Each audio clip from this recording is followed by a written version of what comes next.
Sosok Wamen Komdigi Mira Thayyibah, perempuan jago digital lulusan UI. Presiden Prabowo Subianto resmi merombak kabinet untuk ketiga kalinya. Pelantikan digelar di Istana Negara, Jakarta, Rabu 17 September.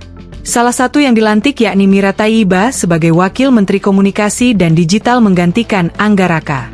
Angga Raka menempati posisi Kepala Badan Komunikasi Pemerintah. Mira Thayyibah lahir 1 November 1972.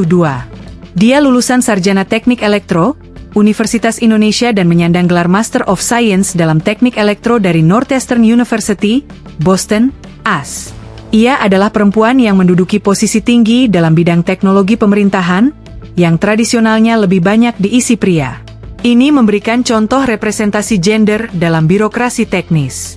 Memiliki kombinasi latar belakang teknis, teknik elektro, dan pengalaman kebijakan perencanaan besar, Bappenas, koordinator ekonomi, yang membuatnya bisa memahami aspek teknis dan strategis dari transformasi digital.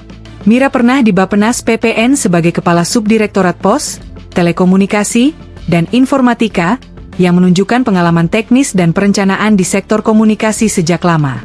Jabatan lain termasuk staf ahli bidang transformasi digital, kreativitas, dan sumber daya manusia di Kementerian Koordinator Bidang Perekonomian pada tahun 2020.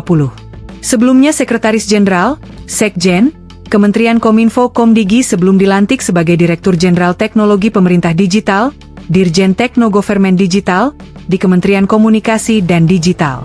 Salah satu tugasnya adalah memperkuat digitalisasi dalam pelayanan publik dan administrasi pemerintahan. Mira menekankan bahwa transformasi digital tidak hanya menyangkut infrastruktur, tapi juga keterampilan dan kompetensi masyarakat agar bisa memanfaatkan teknologi. Ia berbicara tentang pentingnya akses dan manfaat teknologi bagi seluruh lapisan masyarakat, termasuk daerah terpencil, kelompok rentan seperti perempuan dan anak-anak. Mira pernah diperiksa beberapa kali oleh Kejaksaan Agung sebagai saksi dalam kasus dugaan korupsi penyediaan BTS 4G dan infrastruktur pendukung bakti. Download Tribun X sekarang, menghadirkan lokal menjadi Indonesia.